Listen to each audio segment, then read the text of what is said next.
Now, y'all may have saw on social media that we could be coming back into an active weather pattern again, and it's not too unusual to see severe weather this time of year, as this is our second severe weather season.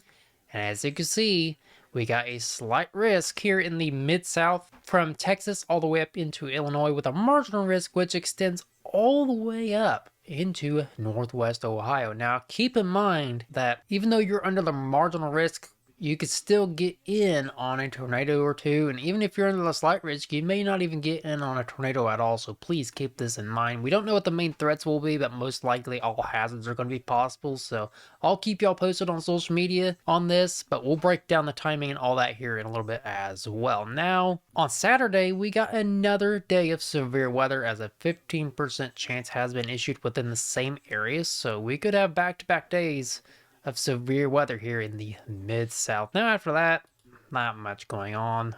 We're going to be back into a potential quiet weather pattern here very soon. And as we take a look at the next couple of days, just a marginal risk for today and even tomorrow. So really not much to worry about. But like I said earlier, you can still get in on a tornado or two, even if you're under the marginal risk zone. So you definitely should be watching out and weather aware if you are under the marginal risk. And especially here in the slight risk, even though in most cases, sometimes you don't get in on a tornado when there's a higher risk issued. So now that we know we got an active weather pattern setting up here as we head into this weekend, let's go ahead and get into the timing of when you could possibly expect the worst of the severe weather. Now we're going to take a look at the NAM 12 kilometer model. This takes us out for the next few days, so keep in mind that the time is right here if you want to keep track, by the way, and date as well. Now as I push us forward, we can see we got the marginal risk over here in the central part of the country. Really nothing to worry about. Maybe a tornado or two, maybe some hail and high winds. I would expect high winds to be the main threat for the next couple of days. Keep that in mind. High winds can cause more damage than tornadoes in most cases. And you can see there's even some snowfall here over by Utah and into Colorado, so getting in on some early season snowfall. If you want some snowfall pictures my way, I would greatly appreciate that, by the way. Now as we push us off into Friday, we got that slight risk here in the mid-south from Texas all the way up into southern Illinois. Could be extended, by the way, keep that in mind, as the marginal risk is extended all the way up into northwest Ohio. But I would expect the timing of the worst of the severe weather to occur, I would say, during the, let's say during the early afternoon, possibly into the late evening. I know that's a wide time horizon, but I would expect possibly supercells in the early morning, clearing out a little bit, and then we get spotty supercells, and it's going to turn into a line of storms, potentially a QLCS line, by the time we head into the early morning hours of Sunday. So it could be a long night for folks down here in Texas, Arkansas, Missouri, and potentially here in southern Illinois. I think there's a lesser chance in southern Illinois, but still under a slight risk down there, so keep that in mind. If I was chasing this system, I would probably be down here in, I would say, central Arkansas, as I think that's the greatest chance of seeing a tornado and large hail. So once that moves out, and then of course we got Sunday as well. It's not showing up much on here in the NAM 12 kilometer. I think majority of the severe is going to occur on Saturday, but Sunday is going to be possibly early morning, so keep that in mind. Now as far as the parameters go, I'm only going to show you all surface cape. There's many different parameters out there, like lightning flash density rate, which shows you where the most intense storms could fire up at, which basically y'all already know where it's going to be at. And there is the significant tornado parameters, which shows y'all basically where the best ingredients for tornadic activity could be at. But I'm going to keep this simple for y'all, as I did have a viewer ask about CAPE last night, which is convective available potential energy. And the viewer did get it correct, by the way, so good job. But it's basically stored energy available for these storms to work with, essentially. And it's going to result in some pretty nasty storms on Saturday evening. So, again, 6 o'clock in the evening, Central Time, through right around 3 o'clock in the morning, is when I would expect the worst of the severe weather. It'll be a lot of fuel to work with. It's going to result in some nasty storms. So definitely, again, please be hyper weather aware. Now that's not the only thing we got to worry about. It's going to be bringing a lot of rainfall with it as well. Take a look at the precipitation totals of what we could expect. Almost 2 inches of rainfall is going to be occurring here in the Ohio Valley. We could use the rain over here though. Has been very dry here as of late, and that's playing a role in our fall foliage this fall, so might not be able to see the fall foliage as vibrant as it was last year, so that's unfortunate. Most of us might be able to see some great fall foliage, So that's some good news. We'll get into that here in a little bit as well. Now, back to the NAM 12 kilometer to show y'all the temperature swing of what we could expect this weekend. It's going to be crazy, y'all. You can see we're going to be warm for the next couple of days, but we can see we got a cold front right behind it. We got almost 70 to 80 degree temperatures down here, and we got close to freezing up here in Montana. And that's going to be coming our way as we head into this weekend. We can see it's going to be going from the 90s all the way down into the upper 40s and close to freezing here in Nebraska. And of course, the furthest this goes out is into Sunday. So as we push even further, we can see it's looking to remain cold out there, y'all. So it's looking like after this severe weather event moves out, we're going to be dealing with some very, very frigid air on the backside. So please be aware of that. It's going to be an active weekend. So if you have any weekend plans, looks like going to get ruined, unfortunately. It's going to be nice and warm one day. Severe is going to come through and knock those warm temperatures out and bring some very frigid air our way. So not beat the dead horse on the severe weather this weekend. Let's go ahead and get into what we could expect once we move past this weekend. And to take a look at that, we're going to take a look at the GFS here. Zoom out on the lower 48. And we're going to take a look at the precipitation before we get into the temperatures. We can see today we got some snowfall up here in the Rockies with some severe weather here in the central part of the country. I wouldn't expect much from it, maybe a tornado or two, but I'm expecting mainly high winds for the next couple of days. Of course, we got that severe weather event this weekend, mainly on Saturday from 6 p.m. Central Time through 3 o'clock in the morning on Sunday. Be hyper weather aware if you are within the slight risk and even the moderate risk zones. May get upgraded or downgraded, just depends. Keep you informed on next on Facebook, by the way. Once that moves out, it's going to be bringing some very frigid air and windy conditions here on Sunday and into Monday. And it's looking like we could be coming into a very quiet weather pattern as well once that system moves out. And it's looking like we could be coming into an active weather pattern as we head into the week of Halloween. Major snowfall up here in the Rockies. And some severe weather again here in the mid-south in the same area right around October 29th. Now keep in mind this is almost 300 hours out. This is la land when it comes to the models, but it's looking like we could have an active weather pattern this weekend.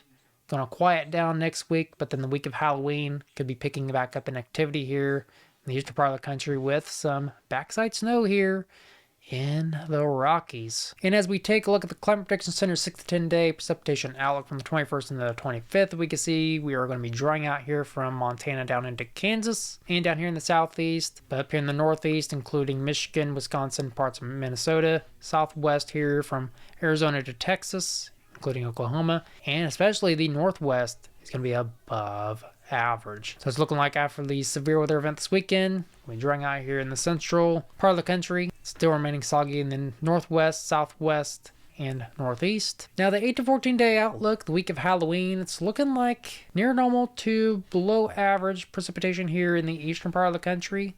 Below average in the central part. Northwest is going to be remaining soggy through the end of the month. Down here by Texas could be above average. So basically, as far as precipitation goes, could be very active this weekend. Once we get past this weekend, not looking active at all. But then the week of Halloween, it's looking to pick up an activity again. Although it says near normal to below normal, could have severe weather here again here in the mid-south. And snowfall occurring again up here in the northwest. As far as the risk of heavier precipitation goes, there is a moderate risk for that up here in the northwest, mainly for snowfall, as there is actually a slight risk for that as well during the week of Halloween. So you might get snowed out up here on Halloween, just depends, pretty far out to tell. Now the furthest this goes out is through the 27th, so keep that in mind. I'm not going to show you all any clickbait models. We don't do that here at Williams Weather. We're just going to use the National Blend of Models. This takes all the model runs into one, gives you all a conservative estimate. But basically here out west, going to be coming in on a lot of snowfall. It looks like possibly 5 to 10 inches with higher amounts in the higher elevations. So if you have any ski resorts opening up over there, I know there's some opening up in November. I don't know about October, but I know in November there's some opening out here. But if you have any that are opening, looks like it could be a fresh snowpack out there. So enjoy any ski resorts if you have any out there. And again, I know I keep repeating myself, but if you have any snowfall pictures, please make sure you send it over to my X and Facebook pages. I would greatly appreciate that, y'all. As far as precipitation goes out here, since there's going to be a lot of precipitation occurring on top of some snowfall, looks like right around, 5 inches of rainfall occurring out there through the 27th. Now, this is pretty far out, right around 200 some hours out, but still A lot of precipitation occurring, and as we zoom out here to show y'all the rest of the country, we can see where the jackpot of rain is going to be at. All this rain right here out east is going to be because of this system that's moving through this weekend, which is going to bring upwards of 2 inches of rain and some very cool air on the backside. So we're going to go from summer-like air here in the next couple of days to very cool air as we head past this weekend. And it's going to start to dry out a little bit. And northwest looks like it's going to just keep on keeping on up there. A lot of rainfall up here by Washington. What else is new? It always rains up there, it seems like. And it's going to be a lot of snowfall here in the upper elevations of the Rocky Mountains. So soggy northwest, sort of dry in the rest of the country. So what's the temperatures looking like past this weekend, since we know we are going to be coming in on a little bit of a cool down after that system rolls through? Here we can see today and tomorrow, relatively warm here in the central and eastern part of the country. A little bit chilly up here in the Rockies and Northeast, which is typical for this time of year. But then watch here on Saturday night. Got that cold front rolling through. It's going to be dropping those temperatures down from 80s and 90s all the way down into the low 50s and potentially into the 30s in some areas, especially up here in Nebraska. So definitely going to be a chill in the air here very soon, and it's looking like it could remain that way as we head past this weekend. Could come in on a slight warm-up though before another round of weather comes through and drops those temperatures down again. So we're in a roller coaster ride when it comes to the temperatures anyway, all the way out through Halloween. As we take a look at Halloween, by the way, we can see it can be relatively chilly for those kiddos. If those kiddos are heading out trick-or-treating, bundle up, because it looks like it could be very cold. But of course, subject to change, of course. Keep that in mind, as we are in the I don't know what to wear kind of season. So now that we know we're going to be coming in on bone-chilling air here at the end of the month, take a look at the 6 to 10 day temperature outlook all the way out through the 25th. We can see relatively above normal temperatures for much of the country. Although it says near normal out here in the Mountain West, pretty typical for this time of year though. As we head into the next 8 to 14 days, surprisingly, the Climate Protection Center has issued above normal temperatures here across the lower 48. Now, although we're going to be coming in on a little bit of a cool down here once the system moves out this weekend, it's looking like the Climate Protection Center has issued above normal temperatures here for the week of Halloween. So although it's going to be cold, it's going to be a little bit above normal for this time of year. And as far as the risk of hazards temperatures go, there's no hazards issued, so that's some good news. So let's go ahead and get into the global tropics hazards outlook for the next couple of weeks. It's looking like down here in the Caribbean, we could have some systems developing. Out here west of Mexico could have some systems as well, but it's looking like the Atlantic is going to be quiet as hurricane season starts to wind down. Could pick up in activity a little bit here as we head into November, but I doubt that happens. Because as we can see out here, there's really not much going on except for a 20% chance down here in the Caribbean, which is really not much to worry about. Eastern Pacific, we got a 60% chance. I'm thinking that's just going to be a big old rainmaker here in western Mexico. Now, as I take a look at the satellite here, this is the best I can do as far as southwest Mexico.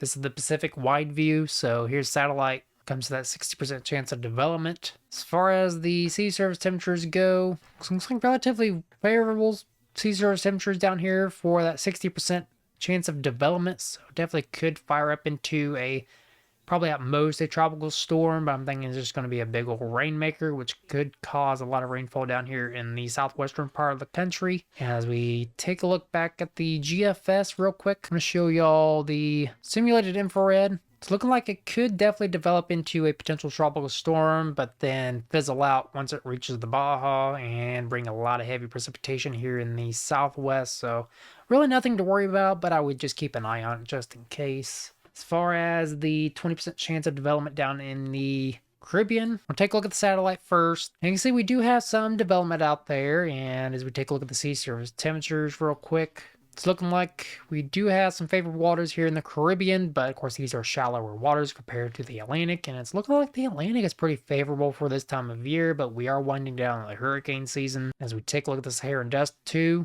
you can see we do have some Saharan dust out there, which is going to be inhibiting any sort of activity out there as well. And as we take a look at the simulated infrared to see if that 20% chance will develop into anything, I don't think it will, but you never know. You can see that I think it's just going to be bringing a lot of heavy rainfall to the Caribbean islands. Maybe at most a tropical depression, but I'm not expecting much from it. I'll keep y'all updated though. So, in summary, to sum this all up, hopefully I didn't confuse y'all, but basically there's not much activity in the Atlantic or the Pacific basin as we start to wind down hurricane season. As far as the precipitation goes for the next couple of weeks, I would expect an active weather pattern leading up to this weekend, but I'm thinking after this weekend it's going to start to quiet down here out east. Up here in the northwest, coming in on a lot of snowfall up there. Good for the ski resorts, right around 5 to 10 inches, locally higher amounts possible at higher elevations. Going to be dealing with upwards of 5 inches of rain all the way out through the 25th through 27th time frame. So definitely a lot of precipitation occurring up here in the northwest. And I'm thinking at the end of the month, right around Halloween time frame, I'm thinking we're going to be coming back into an active weather pattern yet again here in the same area, which can and will change, but I'll keep y'all posted, of course. And we're going to be coming in on a volatile temperature pattern as well. Once the system moves out this weekend, we're going to be coming in on some bone-chilling air, and we're coming in on the I don't know what to wear kind of season, as we're going to be back and forth when it comes to the temperatures, but relatively speaking, it's going to be above normal for this time of year, although it could be a little chilly some days. Some days could be also warm as well. Near normal means that it's going to be chilly out there, but pretty typical for this time of year. The week of Halloween, although I did say it's going to be getting bone-chilling cold out there here very soon, Climate Prediction Center says it's going to be feeling above normal for us here amongst the lower 48. So basically, I think we're going to be going from very warm to very, very cold really fast. And I think we're going to be getting a sneak peek of that this weekend. So prepare now, y'all. We are in the I don't know what to wear kind of season, but we're going to know what to wear here at the end of the month. And we'll have a special trick-or-treat forecast up at the end of this month, so stay tuned. And speaking of Halloween, we are 14 days away from this spooky holiday. And a day before Halloween, I will have the AI Halloween video uploaded, which is basically about a couple is getting married and is on a honeymoon on Route 66, which is actually haunted. And that's all I'll tell y'all for now. We'll give y'all a preview of it as we get closer, as I'm actually done with lip syncing right now and I'm on to animating. So if y'all stayed this far in the video, I'd like to thank y'all. As a thank you, I would like to show y'all the fall foliage out there as of today on October 16th. We can see we are at peak right now in the Colorado Rockies. We are heading into peak here in the Appalachian Mountains. Heading into some moderate color here in the Ohio Valley. And I actually forgot to take the phone with me today to get some photos for y'all of the fall leaves down here in southern Indiana. So I might shoot some pictures here later today of the fall foliage. And I'll put them right here for y'all. But as we take a look about a week out from now, let's say 24th time frame, maybe 25th time frame, even more color out there and heading past peak up here in Montana. So fall is here, y'all. And actually, I heard on the radio down in East Tennessee that the reason that we might not see vibrant colors like we did last year, and here's the factors affecting the fall foliage this year, which is drought and heat. Widespread drought and unseasonably warm temperatures are stressing trees, which causes them to change color earlier, and the more dull than usual, they turn more of a brown color, which causes stress, drop the leaves early. And of course, wind and cold fronts could result in those leaves falling down earlier than normal, which could happen this weekend as well. And what about the birds? I think we're past peak, but let's see. Right around 233 million birds predicted to move through tonight. What about tomorrow night? A little bit less. About 162 million birds. And the night of the 18th, right around 243 million birds. So birds are still moving through, but a little less than last week. Last week we were at right around 500 million birds. So I think they're already moved out, but starting to hit the last of them here as we head into this weekend. And they better be already south by the time we head into Monday, because it's going to be getting cold. It's going to be bone chilling cold out there as we head into the I don't know what to wear kind of season. So thank you for watching. I appreciate all y'all. If you like the video, please make sure you hit the like button and share it as well. Helps more than you know. Also, leave me some feedback in the comment section down below. So feedback helps provide you, the viewer, better and more informative content in the future. And also, don't forget to hit that subscribe button down below. As at Hero Williams Weather, we try to make weather forecasting fun and informative. So again, prepare for the severe weather this weekend and prepare for the bone chilling cold that's behind that.